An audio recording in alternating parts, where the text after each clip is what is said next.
ஆத்துமாவை காத்துக்கொள்ளுங்கள், உங்கள் பொறுமையினால் உங்கள் ஆத்துமாக்களை காத்துக்கொள்ளுங்கள். லூக்கா 21:19. கடவுள் எப்படி திருத்துவ தன்மையோடு இருக்கின்றாரோ அப்படியே மனிதனை திருத்துவ தன்மையோடு படைத்திருக்கின்றார். ஆதியாகமம் 2:7. கடவுள் மண்ணினாலே சரீரத்தையும் தமது சுவாசத்தினால் ஆவியையும் உடைய மனிதனை உருவாக்கினார். அவன் ஜீவ ஆத்மாவானான். இதில் சரீரம் மண்ணுக்கு திரும்பும், ஆவி அடங்கும், ஆத்மா இறைவனிடம் செல்லும் அல்லது இளைப்பாறும். ஆகவே இறைவன் மனிதனை படைத்த திருத்துவத்தில் ஆத்மா முக்கியம் வாய்ந்ததாக மாறுகிறது. கடவுள் நமக்கு தந்துள்ள ஆத்மா வாழ்கின்றது. அது சரீர மரணத்திற்கு பின்னர் ஆண்டவரிடம் திரும்புகிறது என திருமறை கூறுகிறது. எனவே தான் யோசேப்பு தேவனுக்கு முன்பாக நான் பாவம் செய்வது எப்படி என்று தன் ஆத்மாவை பரிசுத்தமாய் காத்து கொண்டார்.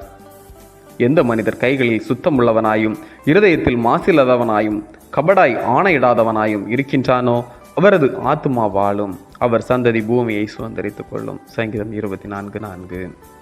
1845ஆம் ஆண்டு லார்ட் பிராங்க்லின் என்பவரின் தலைமையில் ஒரு குழுவினர் ஆர்டிக் கடலில் ஆராய்ச்சி பணியை மேற்கொண்டனர்.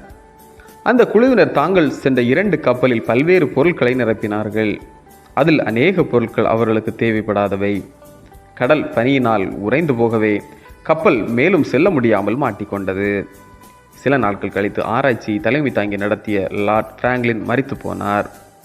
சிலர் 2-3 குழுவாக தப்பிக்க பார்த்தார்கள். கடும் குளிரில் இறந்து போனார்கள். பாதுகாப்பு படையினர் இவர்கள் உடலை பார்த்தபோது அநேக வெள்ளி பாத்திரமும் கேடகமும் நிறைய இருந்தது.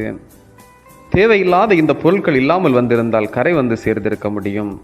நாமும் நமது ஆத்மாவை அக்கறையோடு ஆண்டவர் கையில் ஒப்படைக்க தடையாக உள்ள பாரத்தை இறக்கி பரிசுத்தமாக வாழ்வோம். அதன் வழி நம் ஆத்மாவை காத்து கொள்ளலாம்.